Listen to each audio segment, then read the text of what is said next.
in the problem forever. Yeah. I'm just been invited into it.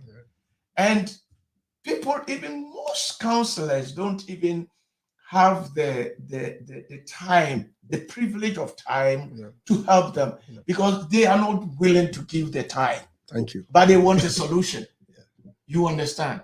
So I think that part of the problem, I agree with you, part is moral, serious ethical dysfunctional, when couples begin to behave like that. And look, we are talking about married couples. Yeah. These are people who are supposed to be in love. These are people who are supposed to see each other as a part of themselves. And they begin to behave and conduct themselves in such an ill fashion. It becomes a moral issue. It is happening every day. This person is building a house in Nigeria, and the other person doesn't know. This person has a car somewhere in Ghana, and the other person doesn't know. This person has an Uber that is making so much money for them, and this person doesn't know. So let's call a spade. So when there is a financial misunderstanding that we're talking about, whether there's a genuine, misunderstanding, but when somebody is building, it doesn't take just a day to build. Yeah, it's a plan thing. You plan to I don't want to use strong language, okay? I'm being careful here. People are listening to us, but you plan to build. Yes. And it takes a while for a building to rise. Exactly. And we earn bi-weekly income. Yes. So you don't have the money sitting there and you're just going to build one day. Exactly. So what I'm saying is that when somebody does that, that is outside the realm of economics and finance that we're talking about. Yeah. It becomes a moral issue. It's just a sheer wickedness, and it must be addressed. That how could you live under the same roof with this man? Okay, and then doing that, and of course we can also blame the other party. What happened? That we must always get to the bottom of it. Many a times when one party is doing that, something had happened before. There has been a precedent. A prenups, yes, something had happened. And the other had become wiser. Exactly. Is wised up. Yes. And feel that I have to also do something for myself. Yes. So, the conversation will have to be flavored with a balanced discourse. Yes. Diva. Yes. I hope I didn't beat around. No, you are good. You are good. The issue of joint account. Yeah. Do you have one? No. Why? Because you have a system that works for you. Now, yes. Okay, good. Do you think joint account is a good way of accountability on both sides? I will tell you because I don't do it, because I didn't do it. When we're getting married, in Nigeria, then, our church is multi cultural, national, international. So they advise, you guys should have joint account, and we said, okay, we'll think about it, but as at that time, we were just starting. And so, you have to buy things to put in the house, furniture and all that. So somehow we didn't start it. And we eventually didn't do it. And so we continue, and we said, well, we don't need it because we have our individual, we're in Nigeria then, we have our individual demands. And also we still want to be supporting, families, the extended family, and so we didn't do it. And but you have people that, especially coming to this environment, you have a lot of people that do it that are not Africans, and they survive doing it, So for me, because I don't do it, I really will not say go ahead and do it, because I've realized that sometimes you want to spend money, and sometimes you don't want your spouse to know that you are spending that money for somebody. Isn't that a recipe for disaster? It's not, if you can manage it well. How do you manage it well? Yeah, as long as what you are supposed to be putting down here, you put it down. As long as you are meeting up with the demands here, in the family, in the house, and that affects your children, this time your nuclear family, I think it's okay. As long as you meet those responsibilities, as what you spend out does not affect, this nuclear family. I think it's okay. But what you spend out could also be used to enhance family as well. Yes. So you spending that outside of the home. Yeah. And that could have been used. I'll give an example. Yeah, right. We have paid all our bills. Yeah. Everything is set. Yeah. You see the family is happy. Yeah. And you go ahead and buy a Porsche. Yeah. That you are paying. Right? Why wouldn't you add that money that you use for the Porsche to do extra payments on your mortgage? Yeah. So you can pay it off. Yes. And what you said is happening a lot in the community. It happens. Oh, I've taken care of the family. Yes. So the rest is for me. Meanwhile, taking care of the family is just meeting the basic minimum. Yeah. Is that the right approach? That is why I suggested joint account. Yeah. Because if we know, because the joint account, I will know what is coming in. You will know what is coming in. Yeah. You know what is going out. Yeah. You also know what is going out. Yeah. So if $1 leaves, I'm going to be asking, where did it go? Yeah. Wouldn't that be the best approach? Well, it depends on, like I will continue to say, we run two homes and we cannot run away from that fact. Right. We run a home here, we run home in Africa too. I have people that come from Europe that are here, that I talk to. They don't have the same problems. They've come here, they forget about home, about there, and so, but for us, we cannot forget home. And so when you run, I'm not saying don't do it if you can handle it, but the problem is, it's not just family demands for us. Now with social media, you have your schoolmates, you have your friends that you grew up with, so, and in all these, you belong to all this group. And so somehow you are getting all this demand too. And probably your spouse doesn't get that demand. And so it's only you that every time, you are sending $100 to somebody, you are sending $200, your spouse that you have that joint account, why is it like that? That is only you that you are just sending. Does it mean I don't have friends? I could have been sending, and that can cause friction and can cause problem. And at the end of the day, like you said, because you have learned before, you've been hurt before, you said, no, I don't want to run a joint account again. But it's perfect, if you run a joint account and you run your family probably alone. You don't have such demands. But if you have demands like we have in Africa, now, probably if the economy of Africa becomes very good, where we don't need to be sending, at a time, Nigerian Naira was, far higher than dollar. So in those days, people just come to school, they don't stay, they go back. And so nobody will expect you to send money home because the Naira, as at that time was better than the dollar. But if you look at things now, we that are abroad now, we are going through a different, problem. I will come back to it as a joint account. Yeah. But Reverend, Yes.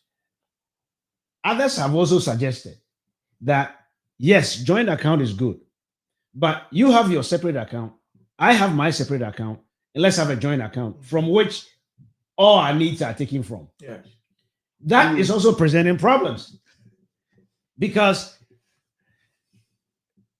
and normally it is suggested by the person who earns more. Yeah.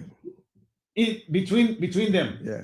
So I will still have a lot of leftovers Yeah. after contributing my 50% to the joint So the account. joint account. When you contribute yours, you are left with nothing. And so you are able to do a whole lot on your side Yeah. with your folks. Yeah. Exactly. Whilst I am swallowing here with debt. Yeah. Because I don't have that much.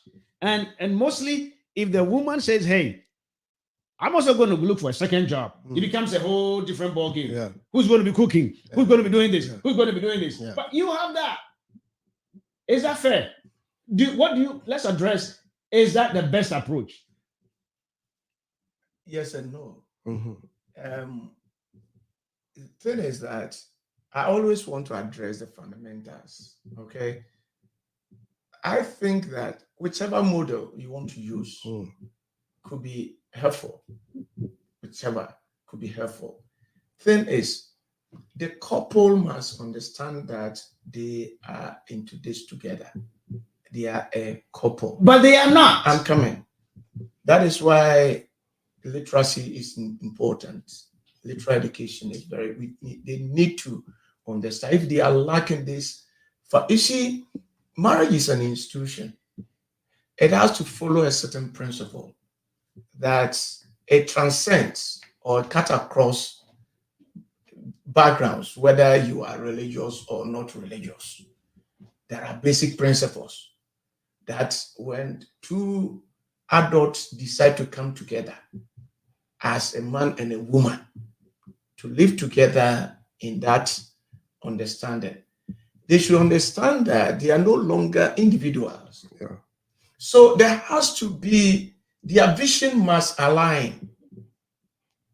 Okay, if our vision align, we know that we have a common agenda. We don't have a separate agenda. Yeah. That one person is doing this, yeah. the other one is doing that. That is what we need to understand. It's either we get married or we don't get married. Yeah. We stay together or we don't stay together. You understand? So these fundamentals, and anytime personally I have cases, I insist on the fundamentals. I say that all other things will take care of itself if you understand these basic fundamentals. Like, for instance, issue of joint account. We could have a joint account where we put all the money together, but there has to be accountability. Yeah. Proper accountability, transparency, and trust. Nobody should violate the other's rights in any way. Nobody should be treated like a second partner, a subordinate kind of thing. There has to be that collective responsibility. We must align out all those fundamentals. We need to agree on that. And that is why I always suggest that where it is difficult for us to put all the money in one basket, what about we work in percentages? Regardless, you can earn 1 million and I earn 100. Yeah. Okay. But we all agree that let's bring about 80% into the common fund. Yeah. And the 20% is like free money. Yeah. So that I don't get to, especially those of us who are Africans, it takes a village to raise a child. Yeah. So I have schoolmates, I have aunties, I have uncles that I lived with. Yeah. I have people that took care of me before I found my wife and before we moved to. In Western cultures, it is not so. No. They don't have that. But we do have that. And we cannot alienate ourselves from that because we are now living in a different environment. We do that and we celebrate that and we are proud to help other people. So it should not be seen as burdensome. I think that the couple must be able to come to common understanding of some of these basic principles to help them navigate through the marriage and to help the marriage thrive and succeed. Thrive and succeed, Reverend Amwa says. But it's not thriving and it's not succeeding. And we will still keep at it. I just want to remind you that you are listening to Hard and Heavy Direct Talk. And I have here Reverend Patrick Amwa. He is the senior pastor of All Nations Baptist Church. He's also the president of the Ghanaian Council of Churches. I also have Diba Wadia. Diba Wadia. He's a publisher and currently a journalist. And he is a publisher and editor of the New American Magazine. Yes. So you are also listening to us live. I just checked on YouTube, Facebook, LinkedIn, Twitter, and Facebook. Yes, we are live there as well. I must apologize that my camera is not working for my guests, so you will not see my guests, but their contributions are solid. You can hear them very well. I know there are some messages in YouTube. Excuse me. All right, Diba. Yep. So I'm going to mention a word that we are not, as immigrants, as Africans, are not accustomed to hearing it. Yeah. That is prenup. Okay. Yeah. I'm sure we all know what prenup is. Yeah. I am mentioning this word because I talked to another couple. They live in UK.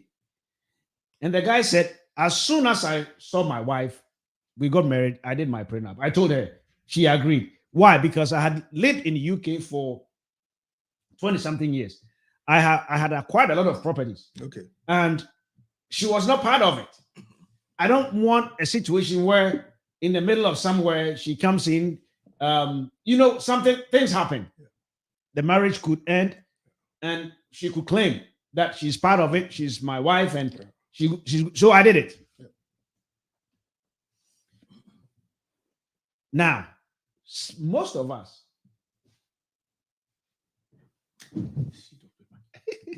us came here and met our wives.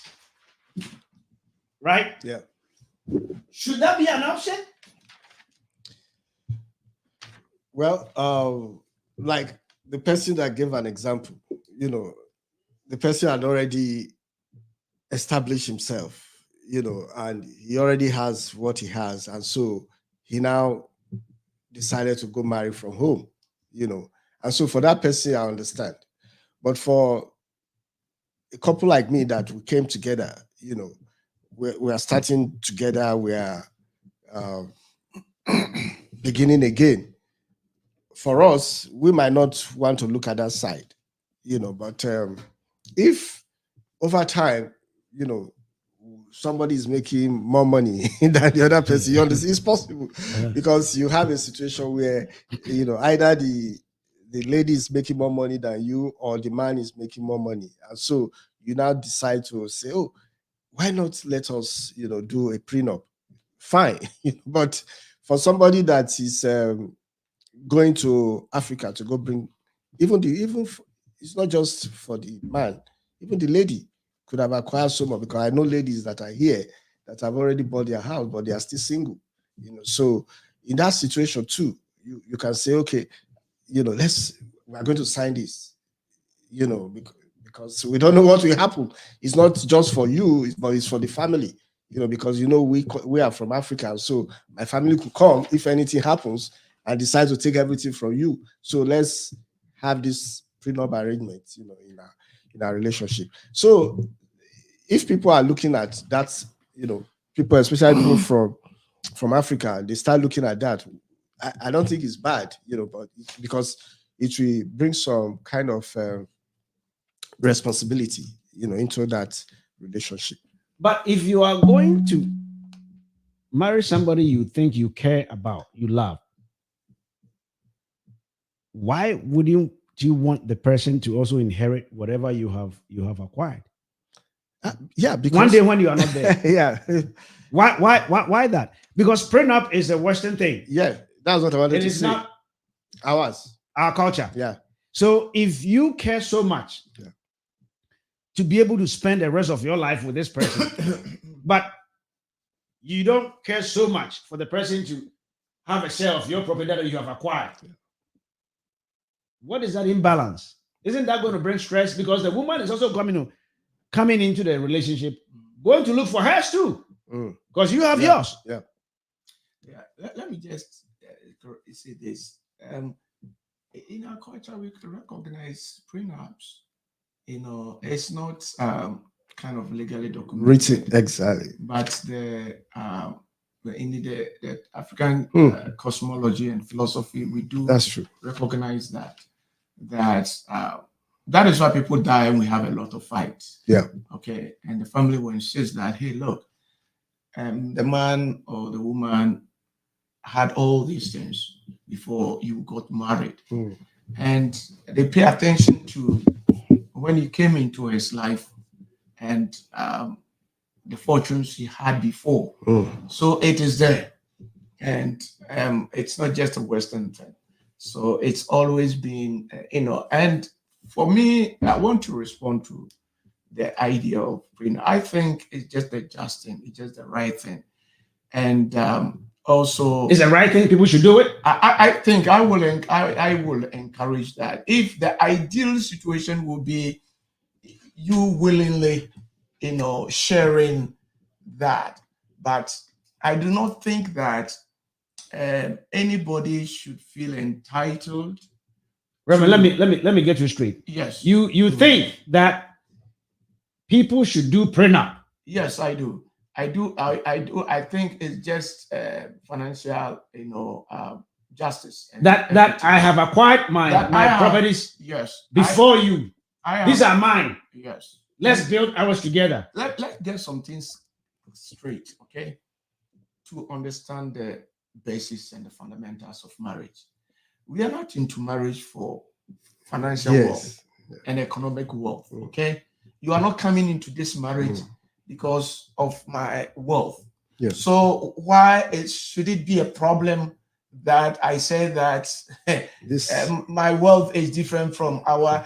If I want to willingly and wishfully want to share with you, that is different. That is different. But it is very important because, and it is both sides. Let me also correct that. It's not only men that come into relationship with wealth. Exactly. Women also come into a relationship with wealth. And most of the wealth that has been created before you came into there are some other people involved. Okay, there are other people involved. Probably it is also because I know of a situation of somebody that was very wealthy and recently got married, and they did a prenup, and the other party didn't understand. If you love me, why are you doing the prenup? Yeah, exactly. And I happened to get into the situation.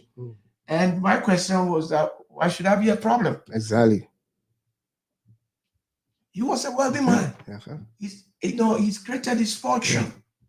And he has businesses with his family members heading it. So why do you want to complicate yourself into all that? Exactly.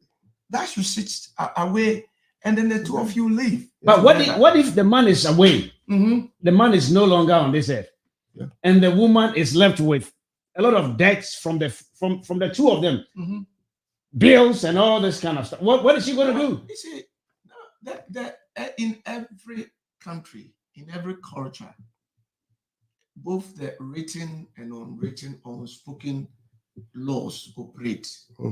Okay, that when someone dies and he failed to leave a living will, okay, there are institutions and systems that addresses that. So if we got married and I was a wealthy man and I did a prenuptial, and then he came into the marriage and I died, and there are debts, to be taken care of. If the man has had accrued enough wealth that could help defray the expenses, the two of them whilst he was alive, that they both incurred. There are systems that ensure that it is, but it is always talking about this. Maybe I'm just jumping. That it is always advisable that if you have the understanding to do a prenup, then you should also do a living will, so that some of these issues doesn't become complicated for both your wife or your husband, or and the family. But the reality is, we are so consumed with work and money, work and money, work and money. Some of these things take a backseat. Understand that one day we will die. So I don't think the average immigrant thinks about that. Yes, it's true. All that we think about is work, money, build house, work, money, build house, and send money home. Thank you. We don't think about will and the foreseeable future. Yes. So this is real. Exactly. So that is why maybe perhaps retirement when we get there next week. Oh yes, yes. We're going to talk about retirement next week. Now, Diba. So I also talked to a couple. No, this one, the husband. No, the husband wasn't home. Okay. So I talked to the lady, and so she said that, I had to borrow money to travel. I met my husband here. I had my bills already. So why should we have a joint account? Why should we do things as a couple? Because if we start doing things as a couple and I start telling him that, look, I owe $20,000, I borrowed this, I did that, he's not going to allow me to do that. So, and it's bringing a lot of friction. I know a lot of people who are consumed with that. How should they go about it? It's transparency, It's for example, if I'm going to owe any debt, my wife should know, but when you have a couple where, people are owing debts and it's not being addressed, and the other couple, doesn't know, there will always be problem. And so at the end of the day, when you have issues like that, you are going to complain of, oh, I have so much debt. Now in that situation, you are looking at only you as having that debt instead of the couple having the debt.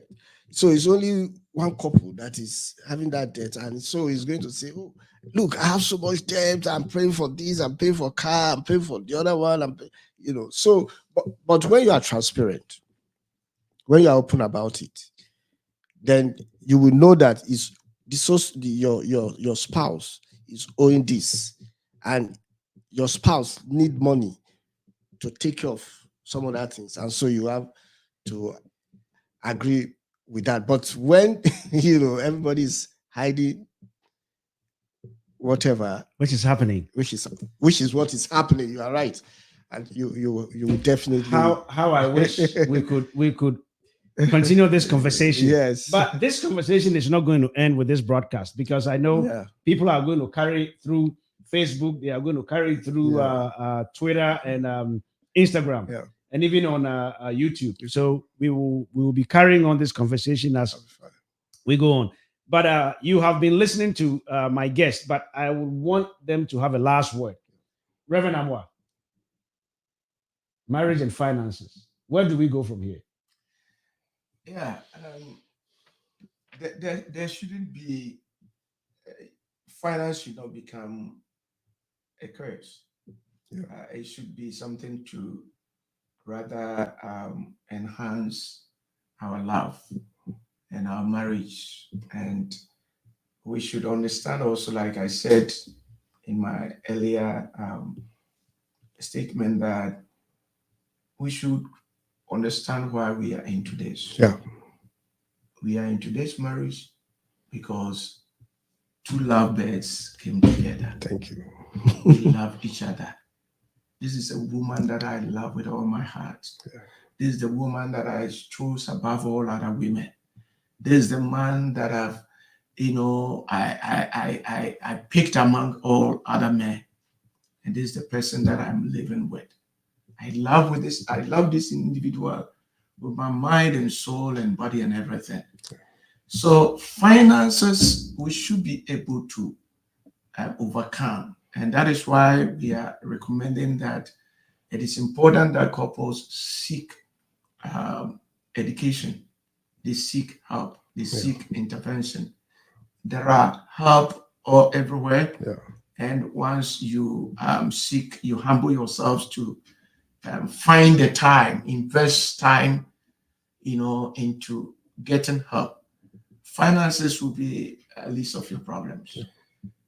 Seek help. Look for support. Invest time. That's what we hear from Reverend Patrick Amwa. Diba. Yeah, mine is just transparency. Humble yourself.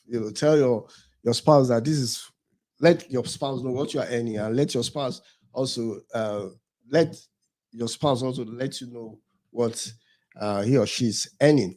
And don't be content. Don't say because, especially for men, don't say because my wife earns more than me, I shouldn't be open enough, to let her know. At the time when we were in Nigeria, my wife was earning like times 3 what I was earning. I was a journalist, but she was working, in a Korea company that was paying them very well. You should be open about that. But where we have problems that we are not open. Diba is telling us that we should be open. Yeah. We should be transparent, and we should not compare. Yeah. Because all hands are not equal. They are not. All right. So you have been listening to Diba Wadie. Uwadie. He is a journalist and a publisher of the New American Magazine. Reverend Patrick Amwa, senior pastor of All Nations Baptist Church here in Columbus, as well as the president of the Ghanaian Council of Churches in Columbus. This is where we will draw the curtain of our discussion today. I wish we could have gone on, but in the interest of time and respecting other people's time, we will have to conclude here today. So hopefully next week, God willing, we are going to be discussing another hot topic: retirement. As immigrants, do we even plan to retire? Where do we plan to retire? How do we want to retire? Do we have communications about our retirement? Are there any financial contributions to our retirement? What do we do with our jobs? How are we holding on to our jobs? If we want to plan, if we want to retire tomorrow, today is your retirement day. So we're going to be talking about that. All right. Whatever is pure, whatever is just, whatever is lovely, if there is any praise, think about these things. We'll talk to you next week. Same time, same channels. Have a great rest of your day. Thank you. Wow.